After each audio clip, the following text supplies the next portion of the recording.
விஜய் வந்து காமராஜ் ஆட்சி அமைப்போன்னு. ஏன்டா காமராஜாலேயே காமராஜ் ஆட்சி அமைக்க முடியல, நீங்கள் எப்படா அமைச்சிருக்கீங்கன்னு கேட்டேன். காமராஜரின் பொற்கால ஆட்சி, காமராஜரின் பொற்கால ஆட்சின்ட்டு. ஆனால் காமராஜரோட ஹிஸ்ட்ரி அந்த டைம் எடுத்து பார்த்தா ரொம்ப பசி பஞ்சம் பட்டினி தான் இருக்குது. மனுஷன் போய் கடன் வாங்கி வந்து தான் எல்லாமே பண்ணாருன்ற அளவுக்கு இருக்குல்ல. தம்பி, உங்களுக்கு வயசு அந்த மாதிரி ஒரு கொடுமையான ஆட்சியை நாங்கள் பார்த்ததில்லை. 67 எந்த தொகுதியில் சட்டமன்ற தேர்தலில் தோற்று ஓடினாரோ அதுக்கு பிறகு திருப்பி அந்த சட்டமன்றத்துக்குள்ளே அவர் வரலையே.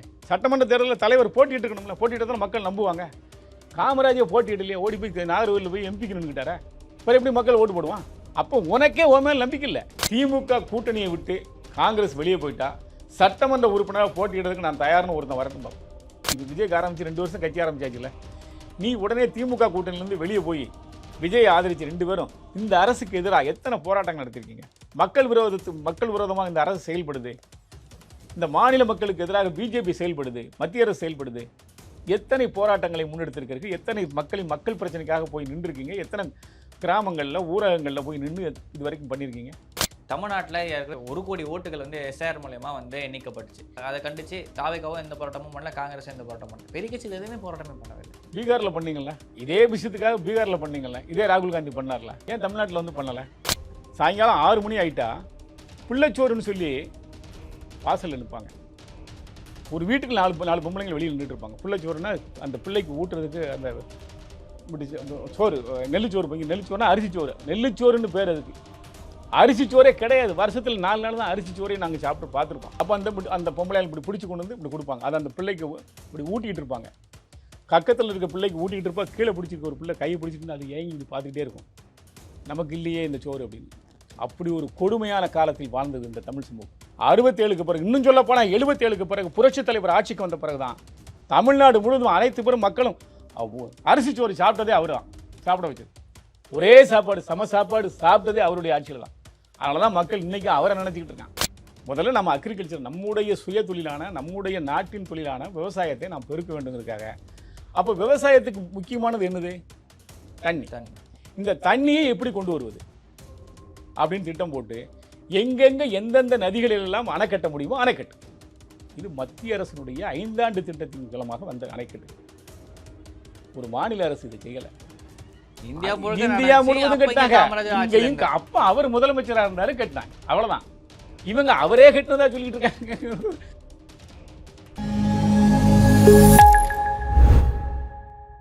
நாலஸ் நேயர்களுக்கு வணக்கம். அரசியல் பல பரபரப்பான கட்டங்களை நோக்கி நகர்ந்து கொண்டு இருக்கிறது. அது குறித்து விவாதிக்க அரசியல் விமர்சகர் முடிமன் ராமசாமி அவர்கள் நம்முடன் இணைந்திருக்கார். வணக்கம் சார். வணக்கம். ஆனால் காங்கிரஸ் சார்பிலேருந்து சொல்கிறவங்க பார்த்தீங்கன்னா, நாங்கள் எப்போ தான் கட்சியை வளர்க்குறது, ஒருவேளை நாங்கள் விஜயோட கூட்டணி வச்சா கேரளாவையும் பிடிப்போம், பாண்டிச்சேரியும் பிடிப்போம், 3 இடத்துலேயும் நாங்கள் ஆட்சியை பிடிப்போன்ற மாதிரியான விஷயங்கள்லாம் சொல்கிறாங்க. இது வரைக்கும் ஒரே ஒரு தேர்தலை கூட சந்திக்காத ஒரு தலைவர், எந்த ஒரு மக்கள் நலன் பிரச்சனையும் எந்த ஒரு விஷயமே பேசாத ஒரு தலைவர். ஆக்சுவலி இவங்க 2 பேரோட காம்பினேஷனே ஒரே மாதிரி இருக்கு. காங்கிரஸ் வந்து பார்த்தீங்கன்னா காவேரி பிரச்சனை, நீட்டு பிரச்சனை, மக்கள் நலன் சார்ந்த பிரச்சனை, போக்குவரத்து தொழிலாளர் பிரச்சனை, மின்வாரிய பிரச்சனை, செவிலியர் பிரச்சனை, ஆசிரியர்கள் பிரச்சனை, எந்த பிரச்சனையும் வாய் திறந்தது கிடையாது. ஏறக்குறைய விஜயும் அதே மாதிரி தான், எந்த ஒரு பிரச்சனையும் வாய் திறந்தது. இவங்க 2 பேருமே சேர்ந்து அப்படி என்ன அரசியல் பண்ணி எப்படி ஜெயிக்க போகிறாங்கன்னு ஒரு கேள்வி வரும்ல. நீங்களே கேள்விக்கு பதிலும் சொல்லிட்டீங்க, அழகான பதில் சொல்லிட்டீங்க. ஒரு அரசியல் கட்சி தன்னை எப்படி வளர்த்து கொள்ள முடியும்? தேர்தலில் போட்டியிடுறது மூலமாக தான் ஒரு அரசியல் கட்சி தன்னை வளர்த்துக்கிட முடியுமா? அரசியல் கட்சி மக்களுக்கு சேவையாற்றி பணியாற்றி தன்னை வளர்த்துக்கொள்ள வேண்டும், அப்படித்தானே? தேர்தலில் போட்டியிடுறது வளர்ச்சி இல்லை. தன் வளர்ச்சிக்காக, தன் வளர்ச்சி நான் வளர்ந்துட்டேங்கிற காட்டுறதுக்கான அடையாளம். நான் நல்ல ஒரு ஸ்டூடெண்ட் தான், நான் படிச்சிருக்கேன் அப்படிங்கிறத காட்டுறதுக்கு தான் பரீட்சை நேரடியாக போய் பரீட்சை எழுதணுமான்னு வளர்ந்துட்டான்னு அர்த்தம் கிடையாது. நீ நல்லா படிக்கணும். அது மாதிரி விஜய்க்கு ஆரம்பிச்சு 2 வருஷம் கட்சி ஆரம்பிச்சாச்சுல்ல, நீ உடனே திமுக கூட்டணியிலேருந்து வெளியே போய் விஜய் ஆதரிச்சு 2 பேரும் இந்த அரசுக்கு எதிராக எத்தனை போராட்டங்கள் நடத்திருக்கீங்க? மக்கள் விரோதமாக இந்த அரசு செயல்படுது, இந்த மாநில மக்களுக்கு எதிராக பிஜேபி செயல்படுது, மத்திய அரசு செயல்படுது. எத்தனை போராட்டங்களை முன்னெடுத்திருக்கிறீர்கள்? எத்தனை மக்கள் பிரச்சனைக்காக போய் நின்றுருக்கீங்க? எத்தனை கிராமங்களில் ஊரகங்களில் போய் நின்று இது வரைக்கும் பண்ணியிருக்கீங்க? நாளைக்கு தேர்தல் வருது, இன்னைக்கு தான் மக்களை பற்றின சிந்தனை உங்களுக்கு வருதா? அவங்க போராட்டம் பெரும் போராட்டம், யார் கட்சி தலைவர், யார் அடுத்து எந்த அந்த கட்சியோட நிலைமையே அப்படிதான். அந்த காலத்தில் அந்த கட்சியை பற்றி எங்கள் ஐயா நிலை பாலாஜி நல்லா சொல்லுவார். 2 பேரும் எவன் தலைவன் சொல்லி ஒரு ரூமுக்குள்ளே அடைச்சி 10 பேர் அடைச்சா 10 பேரும் வெளியே வரும்போது வேஸ்ட் இல்லாமல் வருவான், இல்லை எவனை தலைவராக்கடா அப்படின்னு அடித்து சட்டையை கழிச்சிட்டு வந்துடுவான். அதுதான் காங்கிரஸ்காரன். நம்ம 500 பேர் உள்ளே போனாலும் 500 பேர் எப்படி போனோமோ அப்படியே பின்ன வருவோம். மடிப்பு, அந்த சட்டையினுடைய மடிப்பு மடங்காமல் வருவோம் வெளியே. அவன் 10 பேர் உள்ளே போனாலும் வேஸ்ட் இல்லாமல் தான் வெளியே வருவான் அப்படின்னு எங்கள் நிலை பாலாஜி ஐயா மேடையில் பேசுவார். அந்த மாதிரி அப்படிப்பட்ட ஒரு கட்சி. நீ எந்த இடத்தில் இருக்கிறாய்? நீ எந்த இடத்தில் இருக்கிறாய் என்பதை உணராமல் பேசுகிற ஒரு இயக்க தலைவர்களாக இருக்கிறார்கள். அவ்வளவுதான். அவளை பற்றி பேசுறதுக்கு நமக்கு வேற என்ன இருக்கு? இல்ல இன்னொரு விஷயம் இருக்குல்ல. இப்ப இவ்வளோ நாள் இவங்க இவ்வளோ பேர் வந்து பதவி வச்சுட்டு இருக்காங்க. காங்கிரஸ் எம்எல்ஏ இருக்காங்க, எம்பிஸ் இருக்காங்க. ஒருவேளை திமுக கூட்டணி விட்டு வெளில போறாங்கன்னா, திமுக மீது விமர்சனங்கள் வச்சுட்டு வெளில போறாங்கன்னா, அந்த பதவியெல்லாம் ராஜினாமா பண்ணிட்டு போவாங்களான்னு ஒரு கேள்வி வருதுல்ல. நியாயமான கேள்வி. அதுல என்ன ஒரு சந்தேகம்? இப்போ மாணிக்கம் அண்ணன் திருநாவுக்கரசு அருமையா சொல்லியிருக்காரு. மான ரோசம் உங்களுக்கு இப்போ தான் வருதா அப்படின்னு கேட்குறாரு. மாணிக் தாகூரை பார்த்து கேட்குறாரு. மான ரோசம் உங்களுக்கு இப்போ தான் வருதா? ஏன் எம்பி தேர்தல் அப்போ வரல? எம்பி தேர்தல் அப்போ சீட்டு கொடுக்க மாட்டேன். இதே பிரவீன் சக்கரவர்த்திக்கு சீட்டு கொடுக்க முடியாதுன்னு சொல்லிட்டாங்க. திருநாவுக்கரசு அண்ணனுக்கு சீட்டு கொடுக்க முடியாதுன்னு சொல்லிட்டாங்க. அப்போலாம் நீங்கள் உங்களுக்கு அந்த மான ரோசம் வந்திருக்கணும்ல.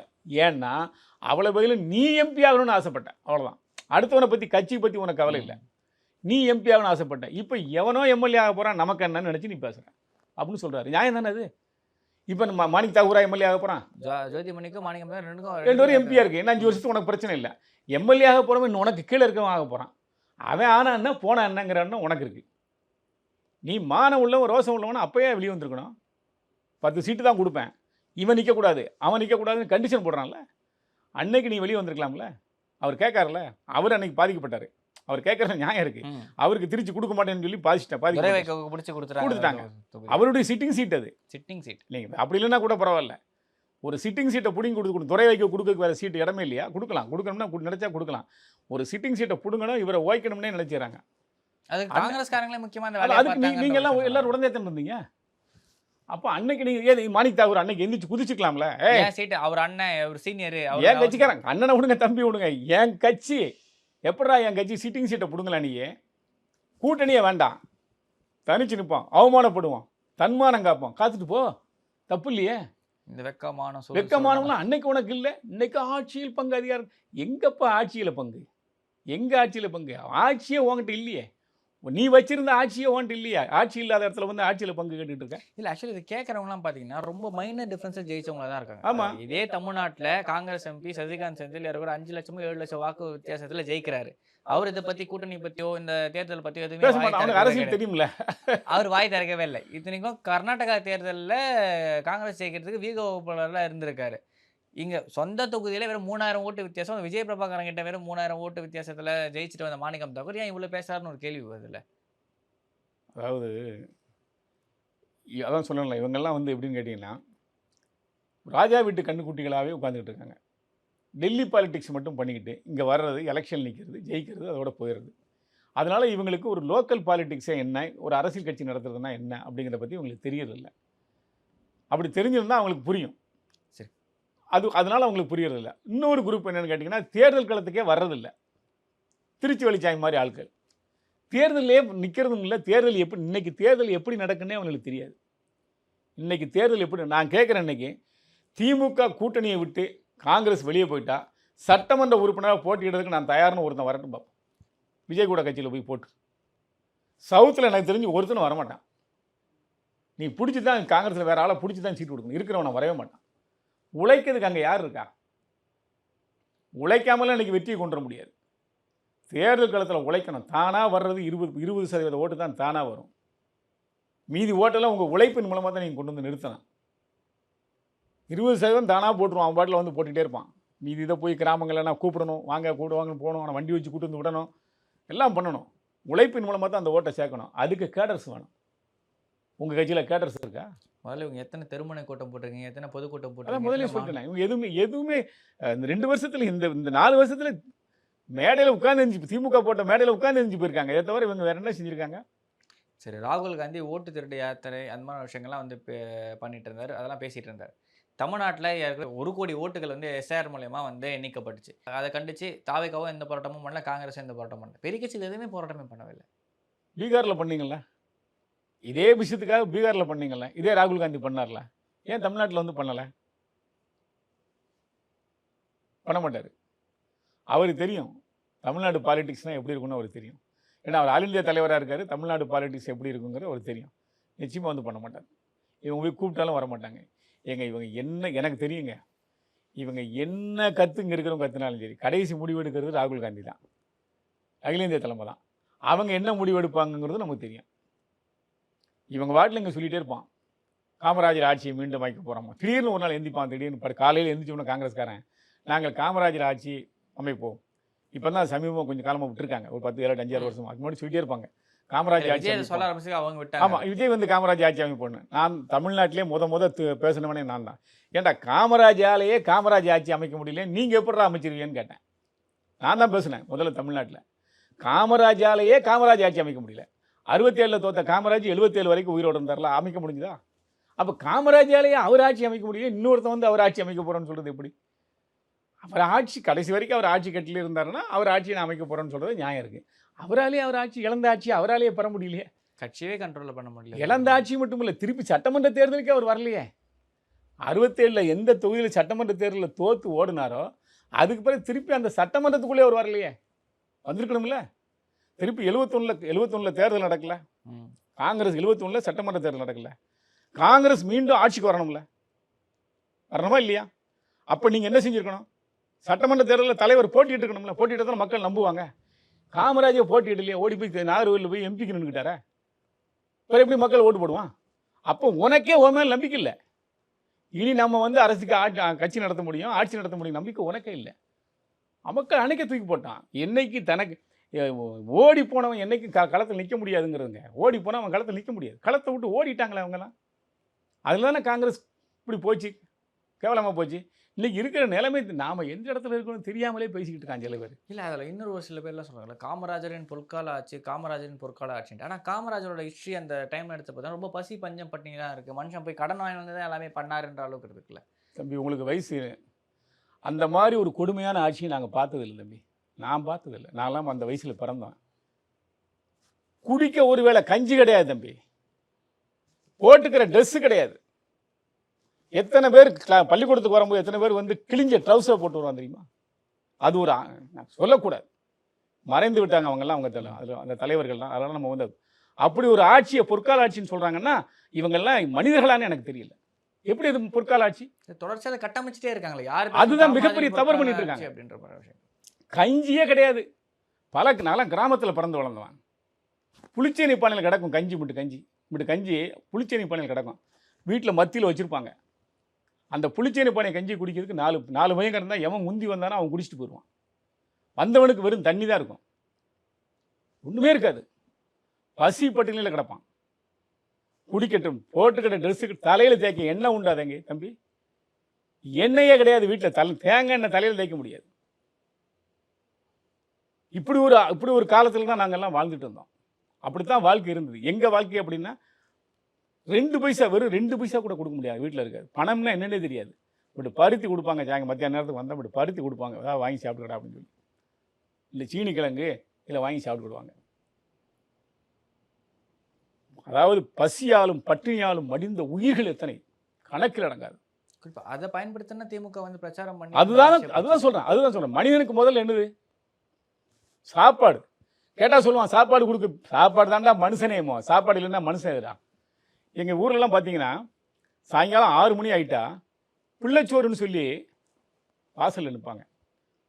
ஒரு வீட்டுக்கு 4 பொம்பளைங்க வெளியில் நின்றுட்டு இருப்பாங்க. பிள்ளைச்சோறுனா அந்த பிள்ளைக்கு ஊட்டுறதுக்கு அந்த சோறு, நெல்லுச்சோறு. நெல்லுச்சோறுனா அரிசிச்சோறு. நெல்லுச்சோறுன்னு பேர் அதுக்கு.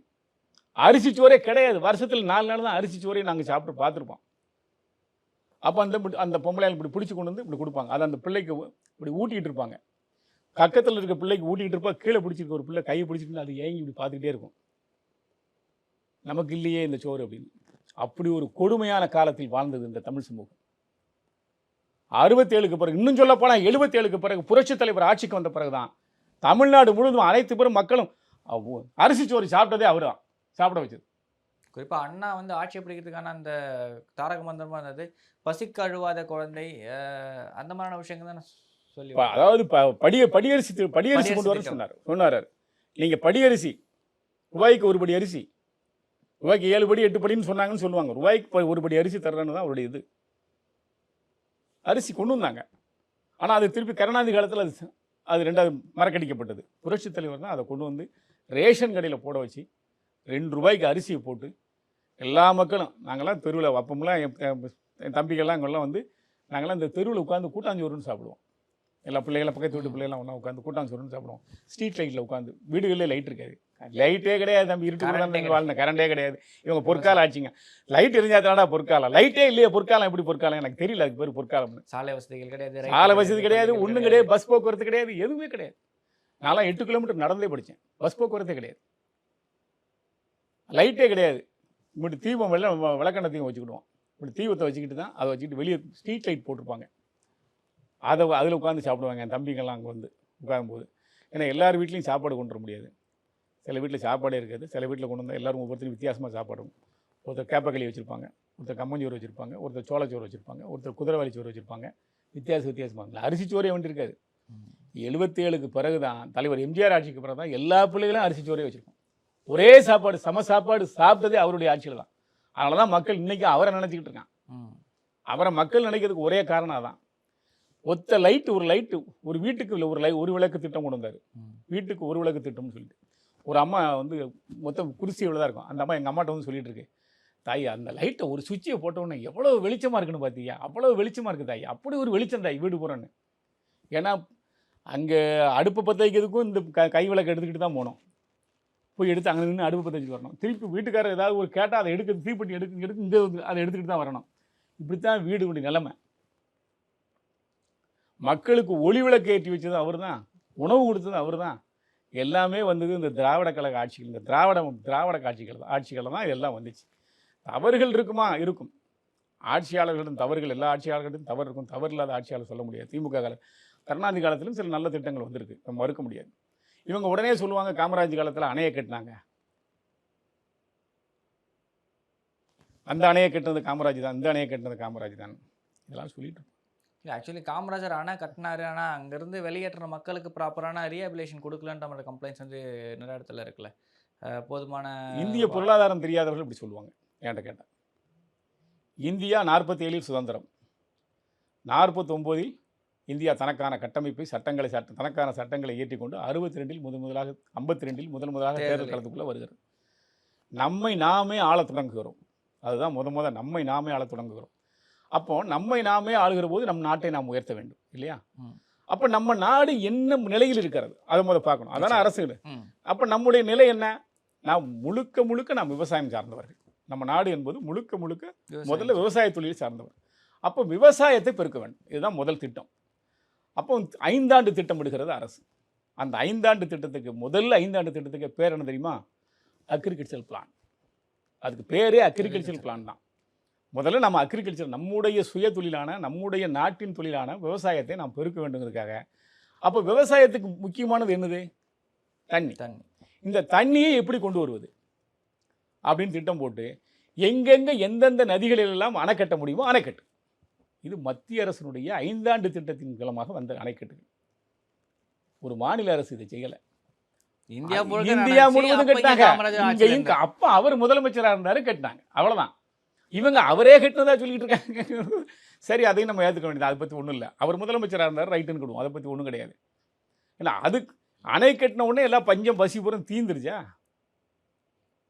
அணை கட்டின உடனே பஞ்சம் பசி தீர்ந்துட்டா? அணை வந்த பிறகு தான் மக்கள்கிட்ட அப்போ தானே முத நம்ம வந்து விவசாயமே பண்ண ஆரம்பிக்கிறோம். எவ்வளவு கொடுமையை நீங்கள் நினைக்கிங்க? கேட்டால் உணவு போட்டாருங்க. சத்து உணவு கூட எனக்கு கொஞ்சம் கடினமான விஷயம் இருக்குங்க. எம்ஜிஆர் காமராஜ் காமராஜ் உணவு போட்டார், எம்ஜிஆர் அதை சத்துணவு வைக்கிறார். உணவு காமராஜ் போட்டது உணவா? உப்புமா. ஏன் உணவு? உங்க உணவு என்னது? அரிசி சோறு, அந்த மாதிரி விஷயம். உங்க உணவு எதுவாக இருக்க முடியும்? உங்கள் நிலத்தில் விளைகிற பொருள் தான் உங்க உணவாக இருக்க முடியும். நீங்க எந்த மண்ணில் குடியிருக்கீங்களோ அந்த மண்ணில் எந்த பொருள் விளையுதோ அதுதான் உங்க உணவாக இருக்க முடியும் இல்லையா? நம்ம எல்லாரும் தமிழ்நாட்டுக்குள்ளே வாழ்கிறோம். அப்போ என் நிலத்து இங்கே கோதுமை விளையுமா? அப்போ எப்படி அது என்னுடைய உணவாக இருக்க முடியும்? என்னுடைய உணவாக இல்லாத ஒரு பொருள் எனக்கு எப்படி உணவாக இருக்க முடியும்? நிச்சயமாக இருக்க முடியாது, என்னுடைய உணவாக இருக்க முடியாது. அப்படி அதை சாப்பிட்டா அதை நான் விரும்பி சாப்பிட்ற பொருளாக இருக்காது இல்லையா? விரும்பி சாப்பிட்ற பொருளாக நிச்சயமாக இருக்க முடியாது. என்ன பண்ணுறாங்க? அமெரிக்கா கூட ஒரு ஒப்பந்தம் போடுறாங்க, BL 480 சொல்லி ஒரு ஒப்பந்தம். இந்திய அரசு அமெரிக்கா அளவுக்கு அதிகமாக விளைஞ்ச கோதுமையை, கடலில் கொண்டு தட்டுற கோதுமையை பஞ்ச பிரதேசி நாடுகளுக்கு ஃப்ரீயாக கொடுக்குறான். அதில் வருது இந்த கோதுமை. அதே மாதிரி வந்து அதே தான் இப்போ வருதுல்ல, கான் வருதுல்ல, இதே மாதிரி அதை கொண்டு வந்து இவங்க கோதுமை போட்டாங்க. நான் எப்படி அதை சாப்பிட முடியும்? ஆனால் நான் சாப்பிடுவேன்.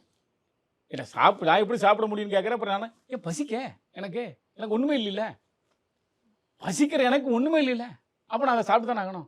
அதுதான் நிலைமை. சாப்பாடு கொடுக்கல, சாப்பாடு திணித்தார்கள். நீங்கள் இதுக்கு கிராமத்தில் ஒரு பழமொழி சொல்லலாம். ஆட்டுக்குட்டி வளர்ப்போம் கிராமத்தில்.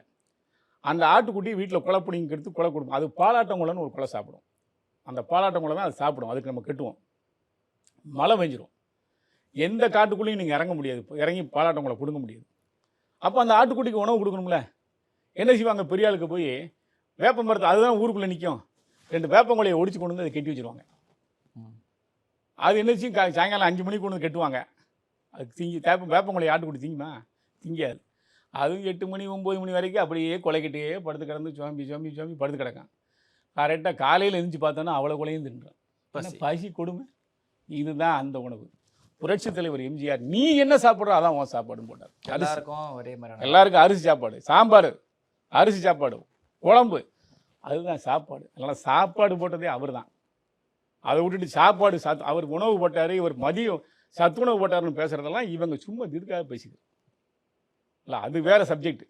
இல்லை, காங்கிரஸ் கட்சி தன்னை நிலைப்படுத்திக் கொள்வதற்கு தேவையில்லாத ஏதாவது ஒன்று பேசிக்கிட்டாலே தாங்களே தவிர அவர்கள் இன்றைக்கி எந்த நிலையில் இருக்கிறார்கள், எந்த இடத்தில் இருக்கிறார். ஒவ்வொரு கட்சிக்கும் ஒரு நிலை ஏற்பட்டும்ல. காலப்போக்கில் ஒவ்வொரு கட்சிக்கும் ஒரு நிலை வந்துடும். ஒரு காலத்தில் நீங்கள் பிரஜா சோசியலிஸ்ட்டு, தமிழ்நாட்டில் பிரஜா சோசியலிஸ்ட் இருந்தது, சம்யுக்த சோசியலிஸ்ட் இருந்தது, பல கட்சிகள் இருந்ததெல்லாம் இன்றைக்கி எங்கே இருக்குன்னு தெரியுமா? யாருக்குமே தெரியாது. சார், போன வாரம் வரைக்கும் இருந்த பாமக கூட இப்போ இல்லை. உங்களுக்கு சுதந்திரா ஒரு காலத்தில் கொடி கட்டி பறந்தது. 67 சுதந்திரா மிகப்பெரிய, 62 சுதந்திரா தான் பெரிய கட்சி. ஆக்சுவலி 64 மாநில எல்லைகள் பிரிக்கிறப்போ காமராஜர் கொஞ்சம் ஸ்ட்ராங்காக இருந்தாருன்னா திருப்பதி உட்பட பல இடங்கள், மைசூர் வரைக்கும் நம்மகிட்ட இருந்திருக்கிற மாதிரி பேசுகிறவங்க ஆட்களும் இருக்காங்களே. கண்டிப்பாக. அது மாநில எல்லையில் கவனம் செலுத்தாத ஏற்பட்டதுனால வந்த வினை தான். அதில் ஒன்றும் மாற்றம் கிடையாது. அந்த சுதந்திரா கட்சி இன்றைக்கி எங்கே இருக்குன்னு கேட்டால் யாருக்குமே தெரியாது. பல கட்சிகள் காலத்தால் கரைஞ்சு போவதும் மறைந்து போவதும் இயல்பு. காங்கிரஸ் கட்சி மட்டும், ஏன்னா அது பல மாநிலங்கள் அந்த கட்சி இருக்கிறதுனால அந்த கட்சி இங்கே உயிரோடு வந்துட்டு இருக்கு. அதுக்கு காலத்துக்கு ஏற்ப கூட்டணிகளை நீங்கள் தக்க வைத்துக் கொண்டு உங்கள் கட்சியை நீங்கள் உயிரோடு இருப்பது போல் காட்டிக் கொண்டிருக்கிறீர்கள். எந்த கட்சி வலுவாக இருக்கோ அந்த கட்சியோட ஒட்டுணி மாதிரி இருந்து, அதான் எந்த கட்சி அந்த கட்சியோட கூட்டணி வைத்துக் கொண்டு நீங்கள் இருப்பதை போல காட்டிக் கொண்டிருக்கிறீர்கள். ஒரு 10 பேர் எம்பியா வந்துடுறான், 10 பேர் இப்போ 20 பேர் எம்எல்ஏ வந்துடுறான் நினச்சிட்டு இருக்கீங்க. நீங்கள் தனித்து போட்டியிட்டால் இவங்க என்ன உனக்கு தனித்து போட்டியிட்டால் திமுக வெற்றி பெற முடியுமா? திமுக வெற்றி பெறுது இல்லையோ 10-40 தொகுதியில் அவன் ஜெயிச்சு வந்துடுவான். ஆளுங்கட்சியாக வராமல் போகிறானே வச்சுக்கோ. அதுக்கு காரணம் நீங்கள் கிடையாது. அப்படியே ஒருவேளை நாளைக்கு திமுக ஆட்சி கட்சியாக வரவில்லை என்றாலும் அதுக்கு காரணம் காங்கிரஸ் கூட்டணி இல்லாதனால என்று சொன்னால் அது பைத்தியக்காரத்தனம். அதிமுக வலுப்பெற்று இருக்கிறது. இந்த தேர்தலிலே மக்கள் அதிமுக வாக்களித்திருக்காங்க. தமிழ்நாட்டை பொறுத்த வரைக்கும் 2 பேர் தான் ஓட்டு போடுவாங்க. ஒன்று அதிமுகவா, ஒன்று திமுகவா. இதான் நிலைமை. இந்த தடவை அதிமுக வேணும், இந்த தடவை திமுக வேணும். ஒன்று கலைஞர் கட்சி, ஒன்று எம்ஜிஆர் கட்சி. இதுதான் திமுக கருணாநிதி கட்சி அல்ல, திமுக அண்ணா கட்சி. அது அண்ணா கட்சி, இது எம்ஜிஆர் கட்சின்னு சொன்னா அண்ணா திமுக ஒரு கட்சி இருக்கு. அதுக்கட்டும், அது அண்ணா கட்சி, இது எம்ஜிஆர் கட்சி. அது அண்ணா கட்சி தானே. கருணாநிதி அந்த கட்சிக்குள்ள வந்தவர். போய் நீங்க ஜெயலலிதா கட்சி அண்ணா திமுக தலைவர் எங்கிட்டு சொல்லிட்டு இருக்கான். அம்மா கட்சின்னு இருக்கான். அம்மா கட்சி போடுற அம்மா கட்சி. அம்மா இந்த கட்சிக்குள்ள வந்தவங்க, அவ்வளவுதான். கட்சிக்குள்ள வந்தவங்க அவங்க அம்மா கட்சின்னு தான். கட்சி என்பது புரட்சி தலைவர் கட்சி, திமுக என்பது அண்ணா தொடங்கிய கட்சி. அதனால்தான் தலைவர் எந்த காலத்திலுமே, அவர் இப்போ கூட ஒரு வந்துச்சு, விஜய் சொன்னான்னு சொன்னாங்க, தீய சக்தி என்று சொல்லிவிட்டார் திமுகவை. புரட்சி தலைவர் எந்த காலத்திலும் திமுகவை தீய சக்தி என்று சொன்னதே கிடையாது. திமுகவை தீய சக்தின்னு அவர் எந்த இடத்துலையும் சொன்னது கிடையாது. அவர் எப்படி சொல்லுவார் திமுக தீய சக்தின்னு? அவர் வளர்ந்த கட்சி, அவர் இருந்த கட்சி, அவர் தலைவன் எந்த தலைவனை பேர் வச்சிருக்காரோ அந்த தலைவன் ஆரம்பித்த கட்சி அவர் தீய சக்தின்னு சொல்லுவாரா? இந்த சின்ன லாஜிக் கூட யாருக்காக இருக்கா? இல்லை, இப்போ கூட ஜெயலலிதா அவர்களுடைய பேரை சேர்த்துக்கிறார்ல. அது ஜெயலலிதாவை சேர்த்துக்கிட்டோம். அது அந்த அம்மா பின்னால் வந்தது. அந்த அம்மா அந்த காலத்துக்கு எப்படி சொல்கிறாங்கன்னு வச்சுக்கிட்டோம். அவர் சொன்னாரா? புரட்சி தலைவர் சொல்கிறாரா? அப்போ அவர் என்ன சொன்னார்? கருணாநிதி ஒரு தீய சக்தின்னு சொன்னார். அவர் ஒரு தனிப்பட்ட மனிதனை சொன்னாரே தவிர ஒரு மாபெரும் இயக்கத்தை சொல்லலை. குறிப்பாக திமுகலேருந்து பல பேர் அதிமுக இணைஞ்சுக்கிட்டே தானே வந்துட்டு இருந்தாங்க. திமுகலேருந்து அதிமுக வர்றதும் அதிமுக திமுக போகிறதும் இயல்பான ஒன்று. கருணாநிதி அரசியல் இருந்து அகற்றப்பட வேண்டும் சொன்னாரே தவிர திமுகவை அகற்ற வேண்டும் அவர் சொல்லலை. சட்டமன்றத்தில் பேசும்போது சொன்னார் திமுக அதிமுக ரெண்டும் ரெட்டைக்குலை துப்பாக்கிகள் அப்படின்னு சொன்னார். ரெண்டுமே இந்த நாட்டு மக்களுக்கு தேவையான இயக்கம் இல்லை. அது ஆப்வியஸ்லி உண்மை தானே. ஏறக்குறைய இப்போ 75 ஆண்டு கால சுதந்திர வரலாறுல 50 ஆண்டுகளுக்கு மேலே திராவிட கட்சிகள் ஆண்டிருக்கு. எல்லா வளர்ச்சியுமே நம்ம தானே கொண்டு வந்திருக்கோம். இப்போ நாம தானே எல்லாத்துலேயுமே ஃபர்ஸ்ட் ஃப்ரண்ட்ல நியாயமா. இன்னைக்கு மற்ற மாநிலங்களில் போய் பார்த்தா தாங்க தெரியுது. நீங்கள் இங்கே உட்காந்துக்கிட்டு தமிழ்நாடு முன்னேறலைன்னு சொல்லிட்டு இருந்தீங்கன்னா தெரியுது. எப்படி முன்னேறலைன்னு அங்கே போய் பாருங்கள். மற்ற மாநிலங்கள் யூபி போன்ற யூபி, பீகார் இந்த மாதிரி மாநிலங்களில் போய் அங்கே போய் சில நாட்கள் குடியிருந்து பாருங்கள். ஏன் இன்க்ளூடிங் குஜராத் உட்பட போய் பாருங்கள். நான் குஜராத்லேயும் இருந்திருக்கேன். பாருங்கள் எப்படி இருக்குது, தமிழ்நாடு எப்படி இருக்குது, மற்ற மாநிலங்கள் எப்படி இருக்குன்னு பார்ப்போம். பப்ளிக் டிரான்ஸ்போர்ட்டே கிடையாதுங்க. இப்போ தான் நம்ம பெங்களூர் இருந்துட்டு வந்தேன் 25 நாளாக. பப்ளிக் டிரான்ஸ்போர்ட்டே கிடையாது, பஸ்ஸே கிடையாதுங்க. நீங்கள் நினச்சா இன்றைக்கி மெட்ராஸில் நீங்கள் 1000 வண்டியில் ஏறிக்கிட்டு இருக்கலாம். லைனாக வந்துக்கிட்டே இருக்கும் மெட்ராஸில். இவ்வளோத்தையும் வச்சு இவ்வளவு வர்றது பிரச்சனை இல்லை, இவ்வளோத்தையும் ஒரு அரசாங்கம் மெயின்டைன் பண்ணிகிட்டு இருக்கு. அவ்வளோ பேருக்கு வேலை கொடுத்து பண்ணிக்கிட்டு இருக்கு. இதெல்லாம் எவ்வளோ பெரிய விஷயம். அதெல்லாம் நம்ம சிந்திக்காமல், அது எந்த அரசாக வேணாலும் இருக்கட்டும். நீங்கள் போய் பாருங்கள் மற்ற மாநிலங்களில். குஜராத்தில் பஸ் இருக்கா, டிரான்ஸ்போர்ட்டர் ஓடுதா? அதனால் வந்து மற்ற மாநிலங்களை விட அனைத்து வகையில் நம்ம முன்னேறி இருக்கோம். வெளியே போயிட்டு வந்தவங்க தான் சொல்கிறான், சார் நம்ம எல்லாத்துலையும் முன்னேறிக்கோம் சார், நல்ல முன்னேற்றம் சார். நம்ம இவங்களாம் சொல்லிக்கிறது என்ன நம்ம முன்னேறிட்டோம். ஒரு மாற்றம் வேண்டாமா? சில பேர் மாற்றம் வேண்டாமா? எதுக்கு மாற்றம் வேணும்? மாற்றம் எதுக்கு தப்பு? எதுக்கு என்ன தெரியும் மாற்ற போறேன்னு ஒரு கேள்வி இருக்கு. அதான் எதுக்கு மாற்றம் வேணும்? என்னத்தை மாற்ற போகிறேன்? அமெரிக்காவில் 2 கட்சி தான் இருக்குது தெரியுமா உங்களுக்கு? Republic party, public party. எத்தனை வருஷமா இருக்கு? 250 வருஷத்துக்கு 300 வருஷமா இருக்கு. ஏன் அவனுக்கு மாற்றம் வேணும்னு 3வது ஒன்று வேணுங்கிற சிந்தனை அவனுக்கு ஏன் வரமாட்டுக்கு? ஏன் வரல அவனுக்கு? உலகத்தில் ஒன்றை விட அவன் அறிவாளி தெரியுமில்ல, ஏன் வரமாட்டுக்கு? இருக்கிறது வளர்ச்சியாக இருக்குதுன்னு நினைக்கான். நாம தான் வளர்ச்சியாக இருக்கிறோம், நாம தான் போயிட்டு இருக்கோம்னு. அவனை போய் வளர்ச்சி பண்ணிட்டு இருக்கிறது தமிழ்நாட்டிலிருந்து போன இன்ஜினியர் பண்ணிட்டு இருக்கான்.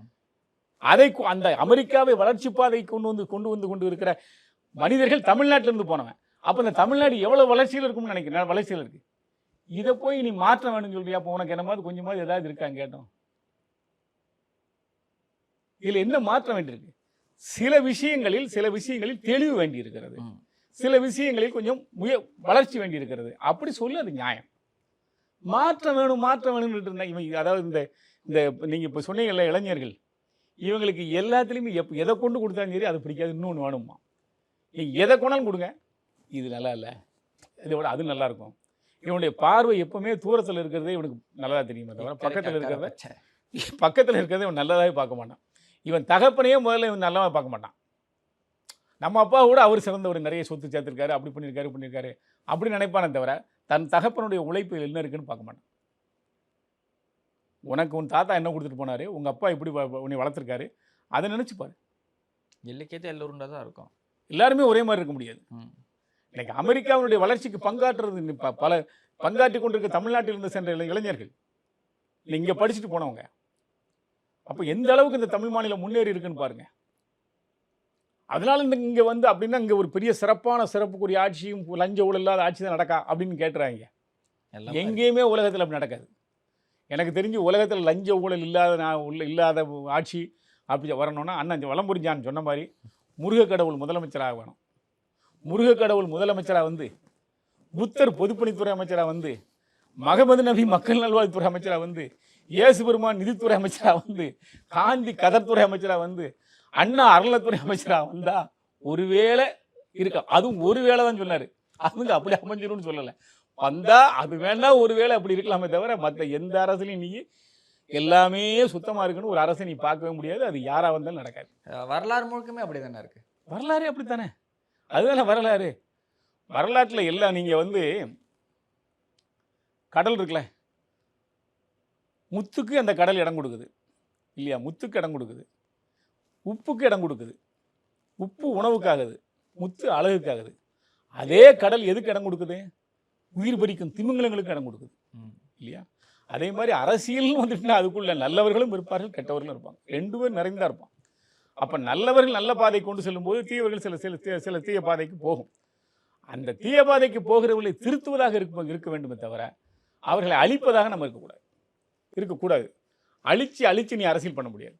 உலகத்தில் இன்னைக்கு என்னை பொறுத்தவரை இந்திரா காந்தி சொன்ன மாதிரி ரெட்டை ஆட்சி முறைங்கிறதாங்க. ரெட்டை ஆட்சினா ரெட்டை ஆட்சி கிடையாது, கிளை கொண்டு வந்த ரெட்டை ஆட்சி முறை சொல்லலாம். ரெட்டை கட்சி ஆட்சி முறை. அதில் வந்து இப்போ நீங்கள் என்கிட்ட ஒரு சேனலில் கூட கேட்டார், ஒரு நண்பர் கேட்டார், அப்படின்னா வந்து எப்படிங்க ஒரே குடும்ப ஆட்சி தான் நடந்துட்டுருக்கு, 2 கட்சினா அந்த குடும்பத்து ஆட்சி, ஒரு அதிமுக விட்டுருங்க, திமுகவில் இருக்குல்ல அப்படின்னா. அப்படி கிடையாது. குடும்ப ஆட்சி எங்கே நடக்குது? சரி, நாளைக்கு எலெக்ஷன் அறிவிச்சிருவாங்கன்னா 10 நாளில் ஸ்டாலின் நினச்சா உதயநிதியை முதல்வர் ஆக்கிடுவாரா? அதானே குடும்ப ஆட்சி, அதானே மன்னர் ஆட்சி. மன்னன்னா எப்போ வேணாலும் என்ன வேணாலும் செய்யணும்ல ஐயா. இப்ப அவர் துணை முதல்வர்னு சொன்ன விஷயங்களே கட்சிக்காரங்க மத்தியில கொஞ்சம் அது சலசலப்பு இருக்கட்டும். பெருசா இல்ல, அது இருக்கட்டும். 26ஆம் தேதி பிப்ரவரி 26ஆம் தேதியோ 24ஆம் தேதியோ 25ஆம் தேதியோ எலெக்ஷன் கமிஷன் டிக்ளேர் பண்ணிடுவான். டிக்ளேர் பண்ண பிறகு ஸ்டாலின் முதல்வர் ஆக்கிடுவாரா? அவரே முதல்வர் அவரே முதல்வர் கிடையாது. அவர் எப்படி மகனை முதல்வர் ஆக்க முடியும்? அப்ப யார் முதல்வர் ஆக்குவா? மக்கள் தான். மக்கள். அப்போ மக்களாட்சியில் எப்படி ஒருத்தன் ஜனநாயகம் ஒருத்தன் எப்படி மன்னராட்சி நடத்த முடியும்? மக்களாட்சி தத்துவத்தில் ஒருத்தன் மன்னராட்சி நடத்த முடியுமா? மக்கள் ஏற்றுக்கிட்டா தாங்க வர முடியும். மக்கள் ஏற்றுக்கிடாம எவனும் வர முடியாது. மக்கள் ஓட்டு போட்டு வந்தா தான். சரி, ஓட்டு போட்டு வந்துட்டாப்புல அவன் முதல்வராக நீடிச்சிருவானா? ஓட்டு போட்டு வந்துட்டாப்புல அவன் தலைமை பதவியில் இருந்துருவானா? முடியாது. திறமையும் அவனுக்கு சாமர்த்தியமும் அறிவும் இருந்தால் தான் அவன் நிலைச்சு நிற்க முடியும். இப்போ கருணாநிதி தன்னுடைய மூத்த மகன் யாரு? மூக்கமுத்து. அரசியலுக்குள்ள கொண்டு வந்தாரு, நிற்க முடிஞ்சுதா? ஏன் ரெண்டாவது மகன் கொண்டு வந்தார? அழகிரி மத்திய மந்திரி வரைக்கும் ஆக்குனார, அரசியலில் நிற்க முடிஞ்சுதா? ஏன் முடியல? திறமை இல்லை, முடியல. அதான் உண்மை. திறமை இருந்தவங்க மட்டும்தாங்க நிற்க முடியும். நாளைக்கு உதயநிதி கொண்டு வந்து விட்டாருனாலுமே உதயநிதி திறமை இருந்தால் நிற்பான், இல்லைன்னா போயிடுவான். அவ்வளோதான். நீங்க ஏன் அந்த மன்னராட்சின்னு கத்திட்டு அடைக்கீங்க? திறமை இருக்கிறவன் கண்டிப்பாக நிற்பான். திறமை இல்லாதவன் நிற்க முடியாது. அவன் எவனாக இருந்தாலும் நிற்க முடியாது. மக்களே கூட்டு கொண்டு வச்சாலும் நிற்க முடியாது. அதுதான் நிலைமை. அதனால் அரசு அதாவது திமுக அரசு மீது தவறுகள் இருக்கிறது என்று அதிமுக காரர்கள் சுட்டு காட்டுகிறார்கள். அவங்க அதிமுக ஆளுங்கட்சி வர வேண்டும் என்று அவர்கள் விரும்புகிறார்கள். அதான நியாயம். அவங்க விரும்புகிறாங்க. மக்கள் தீர்மானிப்பார்கள். இல்லை, யாருக்கு எத்தனை தொகுதி அப்படிங்கிறத இவர்கள் முடிவு செய்ய முடியும். 2 பேரும் முடிவு செய்ய முடியாது. மக்கள் தான் முடிவு செய்வார்கள். ஆனால் நிச்சயமாக இவர்கள் இருவருக்கும் தான் அதை பங்கிட்டு கொடுப்பார்கள். இவர்கள் 20 இவருக்கு இவ்வளவு கொடுங்கள் என்று சொன்னால் அவ்வளவு கொடுப்பார். மக்கள் இவர்கள் கருத்தை ஆமோதிப்பார்களே தவிர, இவர்கள் கருத்தை வழிமொழிவார்களே தவிர மற்றவர்களுக்கெல்லாம் இடம் கொடுத்துட மாட்டாங்க. அதுதான் அரசியல் நிலைமை இன்னைக்கு இருந்துட்டு இருக்கு. ஓகே சார், இவ்வளவு நேரம் உங்களோட பொன்னான நேரத்தை எங்களோட பகிர்ந்து. மிக்க நன்றி.